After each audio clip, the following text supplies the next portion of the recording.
The reason I am who I am today is all thanks to Lauren. Just as I was about to express my gratitude once again to the smiling Lauren, my eyes caught sight of someone. Without a word, I stood up and started running. I couldn't afford to lose them. Relying on the color of their clothing, I pushed my way through the crowd and placed my hand on their shoulder. My name is Tristan, 30 years old. Another miss today, huh? Right now, I'm taking a lunch break at a cafe with Lauren, the woman I have feelings for, in between work. I never imagined myself in this profession, but looking back, it feels like my true calling. I find fulfillment in my daily work. I met Lauren 8 years ago when I was still a university student. At the time, I was working part-time at a bar. I enjoyed the customer service and found the job fulfilling. However, I had one particular struggle. Welcome. How many in your party today? I greeted a customer who visited once a month, treating them as I would any other guest. But Nathan, a regular, responded with a displeased frown. From behind him, my manager, Tyler, appeared with a beaming smile. Ah, Nathan, thanks for coming as always. Still frowning, Nathan muttered, "This kid never remembers my face, does he?" and let Tyler lead him to his seat. Tyler tried to calm Nathan down, saying, "Young people these days, you know how it is." Nathan, half pouting, replied, "Not like I want my face to be remembered, though," before disappearing into the back. Did I mess up again? This balance is hard to get right. Of course, I remembered Nathan's face. I had remembered it ever since his first visit. Today was already his 10th time here. But if I showed that I remembered things like that, people would just think it was creepy. The truth is, I have a special ability. I first realized it when I was in elementary school. Once I see a face, I never forget it. Apparently, it's called super recognition. I used to think it was normal, but at a family funeral, I recognized relatives I'd only met once, and later, at a wedding, I recalled all of their faces. Everyone was amazed, calling me a genius and getting excited about it. Seeing their astonished expressions, I realized for the first time that my ability wasn't ordinary. But everyone had a smile on their face. So I recognized that remembering things was a good thing, and I didn't hide my abilities. However, as I grew older, more and more people started reacting negatively to it. Ah, how do you remember that? Wait, have we even met before? That's kinda creepy. Eventually, after a certain incident, I started hiding my ability. But even hiding it was tricky.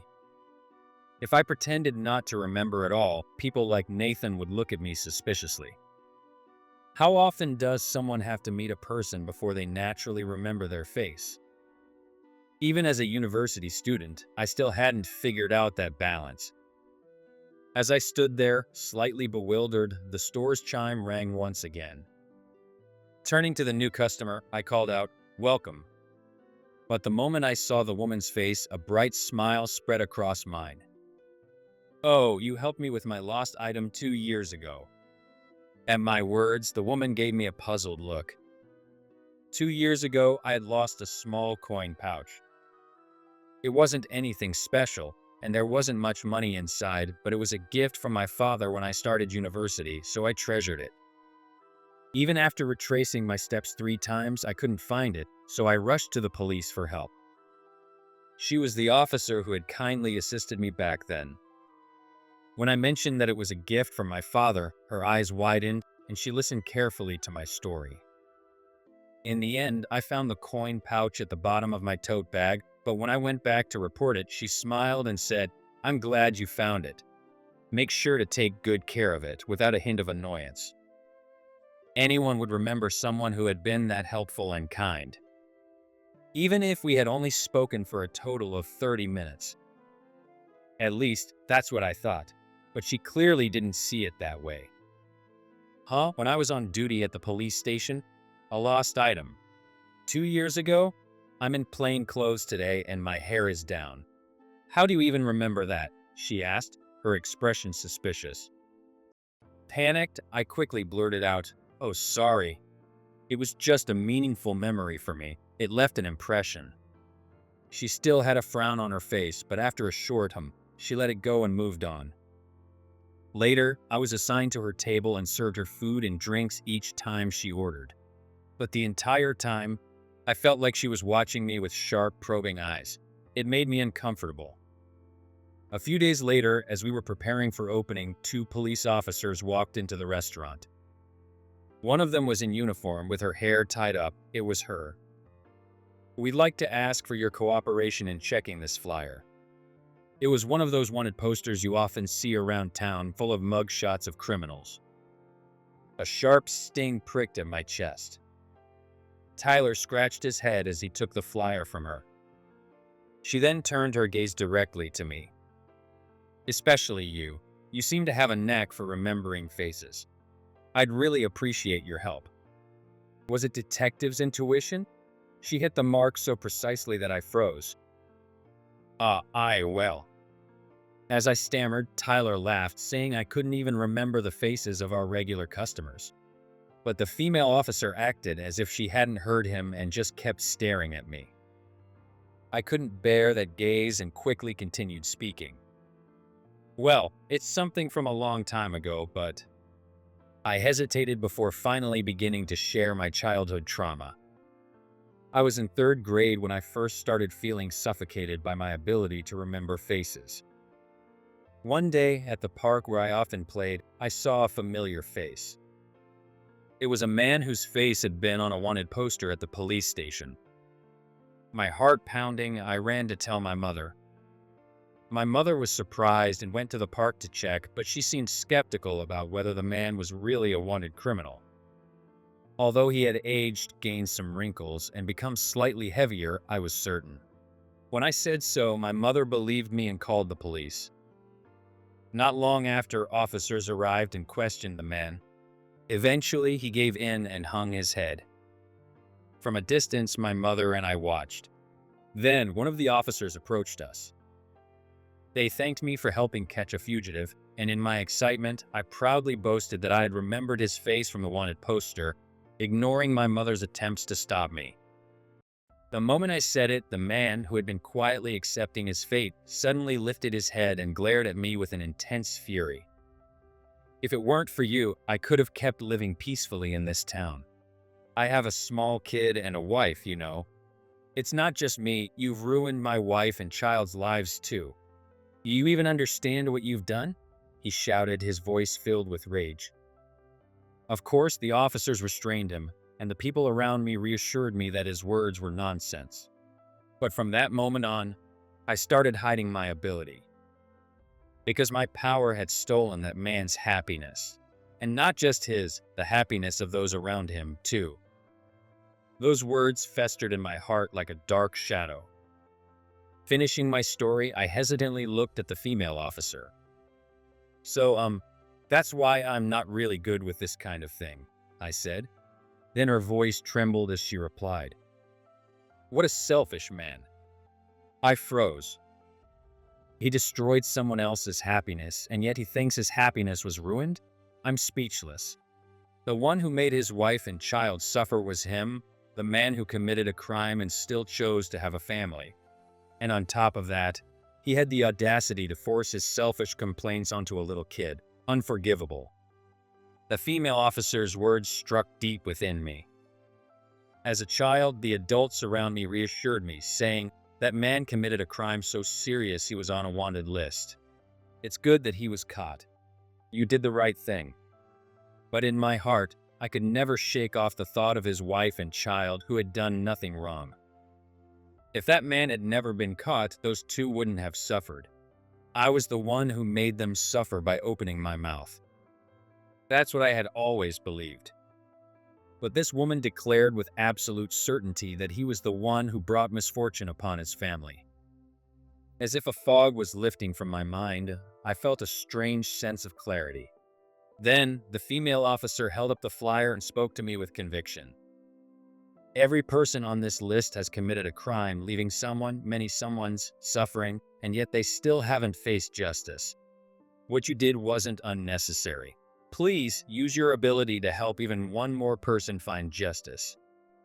Her unwavering gaze made me nod instinctively. She handed a business card not just to Tyler, but to me as well.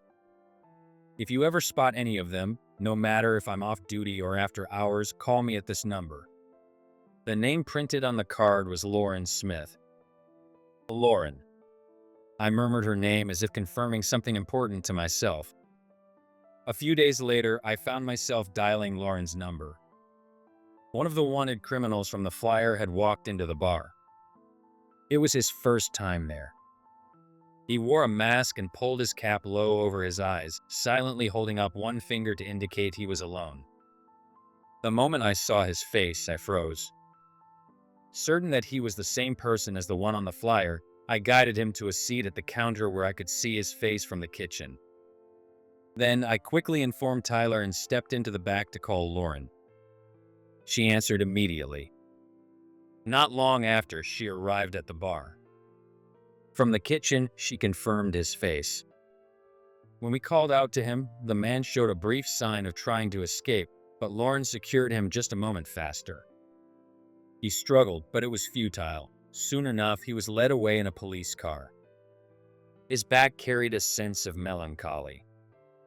But at the same time, a chill ran down my spine. Dangerous criminals were walking among us, hiding in plain sight. Not lurking in the shadows, not trying to be invisible, just existing casually. And if one of them had decided to bare their fangs, I was close enough that they could have taken my life in an instant. Cold sweat ran down my back. A gentle but firm hand rested on my shoulder. "Hey, have you ever considered becoming a police officer?" I turned to her, dumbfounded. "You have a gift, don't you?" Her words made me stiffen. "You don't just have a slightly good memory for faces, do you? You recognized me even though I was off duty and looked completely different from 2 years ago. You also identified the wanted criminal today, even though his face wasn't exactly like the one in the flyer. You remember every face you've ever seen, even if it was just in passing. Am I right?" She had completely seen through me. I had no choice but to admit it. "Yes, that's right." I was honestly impressed. So this is what makes a good cop. Don't be ashamed of your ability. Use it. Help bring justice to those criminals still lurking in this town. Becoming a police officer had never once crossed my mind. But Lauren's serious gaze and her words made me realize that my true calling was to be a police officer. Still, there was one problem. I'm kinda dumb, so I don't think I can pass the exam." At my pathetic excuse, Lauren's eyes widened. Then she glared at me. "I'll help you study. No, we're going to study together, right?" Her unwavering gaze left me with no choice but to nod. From that moment on, my life became a whirlwind of university classes, part-time work, and police exam prep.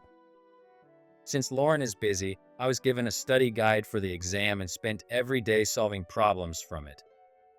When she had time, she helped me with the parts I didn't understand. Sometimes I even went to her apartment. The first time I entered, I was nervous. But I was just a university student, and Lauren was 28. She didn't see me as a man, just as a student she was tutoring. So she let me in without hesitation. Her apartment was neat, with very few belongings, and had a pleasant scent. The room was primarily white, creating a calm and orderly atmosphere. But amidst that, there was one thing that felt out of place. A slightly worn-out family photo. As I stared at it, Lauren brought me tea and chuckled. "That's the last family photo we ever took." I looked at it more closely. The young girl in the picture, likely Lauren, was still a toddler. My dad got caught up in a crime. While we were out shopping as a family, a woman, someone he didn't even know, suddenly attacked him with a knife in a frenzy. He managed to subdue her, but after that, he developed a severe trauma toward women. Unfortunately, that included my mother and me. He couldn't be around us anymore, so they divorced for his sake.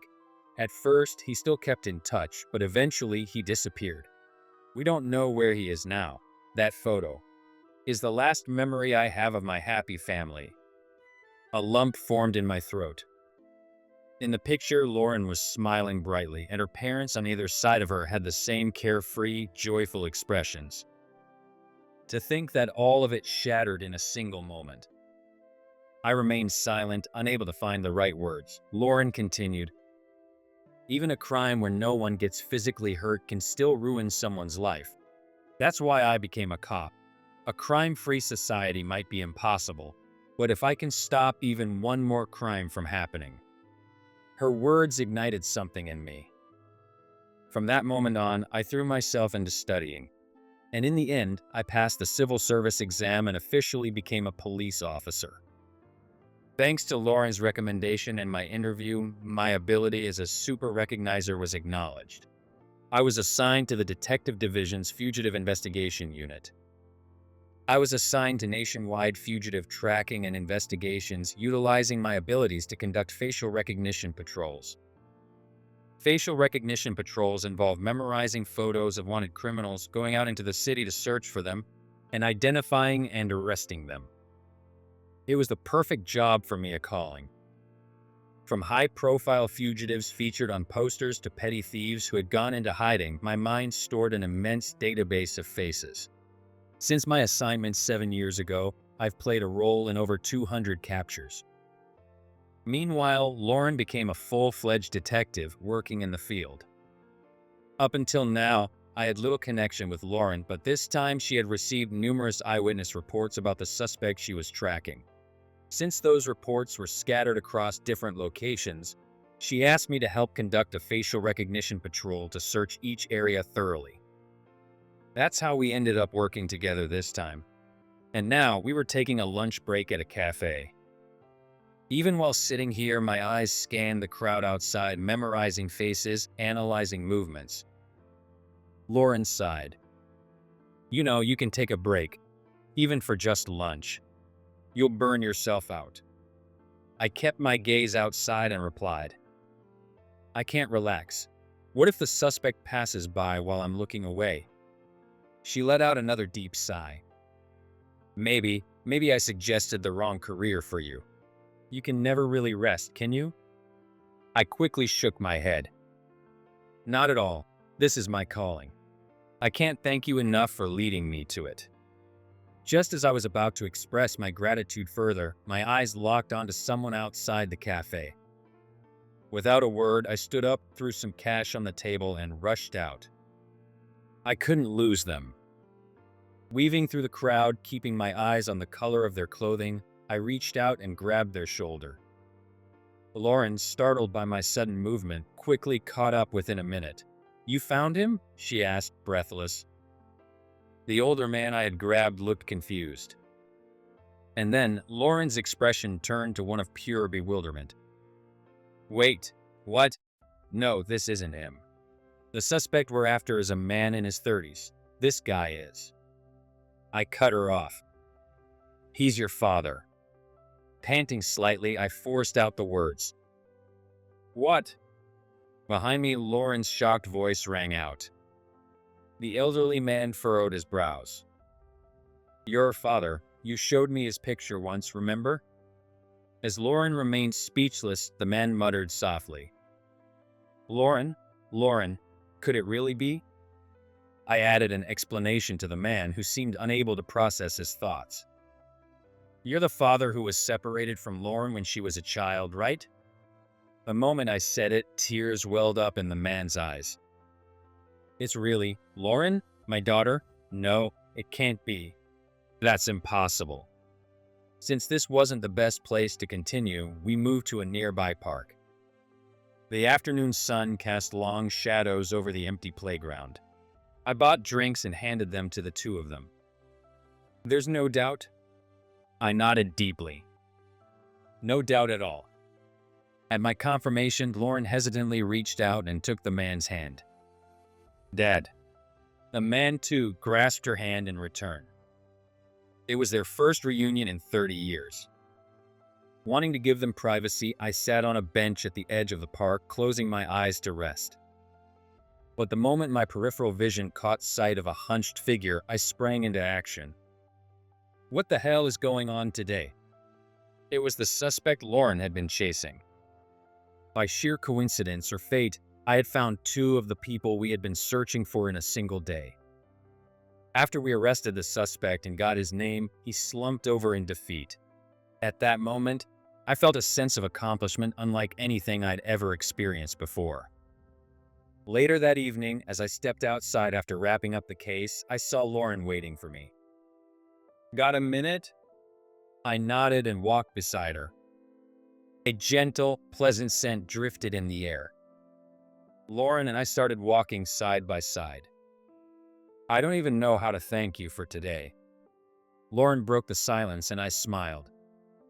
This was definitely the most intense day of my life. Lauren chuckled softly. "Same here, I think. I never imagined I'd get to see my dad again." Her voice was laced with deep emotion, and I noticed a faint shimmer in her eyes. After I had left them alone, she and her father had spent hours filling in the 30-year gap. She had asked him why he had disappeared. His answer? He had been too ashamed to face them. Looking back on that day, the day of the attack, he knew full well that the frenzied woman who had lunged at him wasn't his wife or daughter, and yet, his trauma had made him fear all women, including them. He had blamed himself relentlessly for that. When his wife asked for a divorce, he accepted it as inevitable. But Lauren had countered his assumption. My mother didn't get divorced for that reason. She simply wanted to free her father from his suffering, the suffering caused by having a woman by his side. There was no lie or hidden motive in her words. She only wanted her terrified father to live in peace. And if time passed and his trauma healed, at that point she hoped to reunite with him. But he had misinterpreted that kindness as a polite lie. He had convinced himself that no one could possibly want to stay with someone like him. So he had chosen to vanish. Hearing their story, I, an outsider, couldn't hold back my own tears. Today, I called Mom, and she was so happy. It looks like we'll be able to meet as a family soon. Lauren's smile at that moment was radiant. And on top of that, you caught the suspect for me. Seriously, you're amazing. I'm really glad I recruited you. With a beaming smile, Lauren spoke, and I forced a smile in return. I'm just glad I could help you, Lauren. Even as I said it, my eyes instinctively drifted to the bustling crowd. It was an occupational habit. There could be a wanted criminal among them, one whose face I had stored away in my memory. Noticing my behavior, Lauren let out a small sigh. Want to come over? I blinked in surprise at her sudden invitation. You don't seem like you can relax at the park or at a restaurant. But at my place, there's no one around. Back when I was a university student, she had let me into her apartment to study. But this was a completely different situation. Even now, was I still just a safe little brother figure who could be invited in without a second thought? Feeling a little deflated, I remained silent. That's when Lauren leaned in and peered at me. I want to thank you, but is that a problem? That confirmed it. She definitely didn't see me as a man. She wasn't wary of me at all. Fine. I had found Lauren's father. I had caught the fugitive she was after. On a day full of miracles, why not add one more? Are you sure about this? I asked, keeping my voice even. Lauren smiled. Of course. I'll cook something for you. What do you want? Her carefree smile nearly broke me, but I held firm. Are you sure? You're inviting a man who's in love with you into your apartment so easily? Lauren widened her eyes at my unexpected move. What? The shock in her gaze made me pump my fist internally. I like you, Lauren, and I'll be walking into your apartment with completely impure intentions. Are you really okay with that?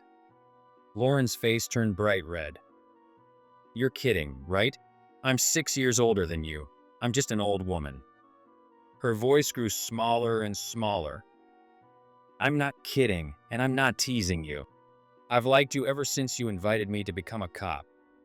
Her eyes widened even further. Since that long ago? I nodded. I was too much of a coward. I didn't want to ruin what we had, so I just kept my feelings buried. But today, you invited me in so nonchalantly that I just... Lauren's lips curled up slightly. Ah, so you are sulking? Hearing that, I turned bright red.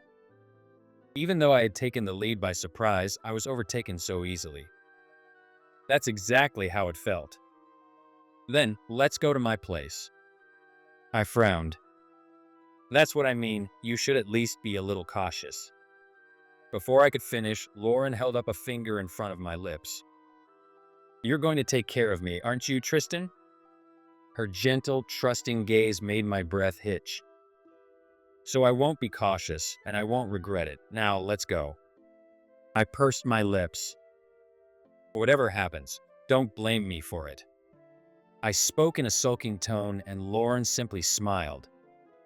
That smile, it was like that of a goddess. 2 years have passed since that day, and now Lauren and I are married. Considering Lauren's age, I wanted to get married as soon as possible. But she hesitated, fearing that if we rushed into it, I might regret it later. Frustrated by her indecision, I dragged her to a jewelry store. As she hesitated, I warned her, if you can't decide, I'll just pick one myself. Panicked, she finally chose an engagement ring. The moment we stepped out of the store, I immediately opened the box and proposed. Lauren furrowed her brows and whispered, "Don't blame me for what happens." It sounded oddly familiar. Before I could place it, she grinned mischievously. Remember? You said those exact words 2 years ago when I invited you to my place. I traced back my memories. Did I say, "Don't blame me for what happens," to the unsuspecting Lauren? You remember that well. When I gave a wry smile, Lauren laughed. It was a pretty unforgettable line. Her words sent a jolt through my chest. Meanwhile, Lauren's parents remarried. To make up for the lost time, the three of them now meet regularly. Sometimes I'm invited too. Seeing them together, truly happy, makes me think what a waste those years apart were. But Lauren, ever the optimist, simply smiles and says, "That time apart only made our bond stronger." I can only imagine how painful it must have been. And yet, she transformed that pain into a stepping stone toward happiness. That's the kind of strong, kind woman she is. On the shelf, there still stands the old, worn-out family photo of Lauren with her parents. But beside it now sits a new photo, one of the three of them reunited as a family after 30 years. Every time I glance at that frame, a smile tugs at my lips. And next to that, there's another photo, one of Lauren, her parents, me, and my parents. The 6 of us all smiling together. I want to keep adding to this collection, more and more pictures of happiness. Ah, the baby just kicked. At Lauren's sudden exclamation, I instantly placed my hand on her belly. She's now 7 months pregnant. For a while now, she's been feeling kicks, but every time I put my hand on her stomach, the baby mysteriously stops moving. Ah! I gasped and looked up at Lauren. She smiled softly. Finally, they got to say hello to Daddy. She gently spoke to her belly in a warm, loving voice. I turned my gaze back to the shelf, to the picture frames. In just a few months, we'll be adding one more. Let's keep adding more and more photo frames from now on. As a symbol of happiness.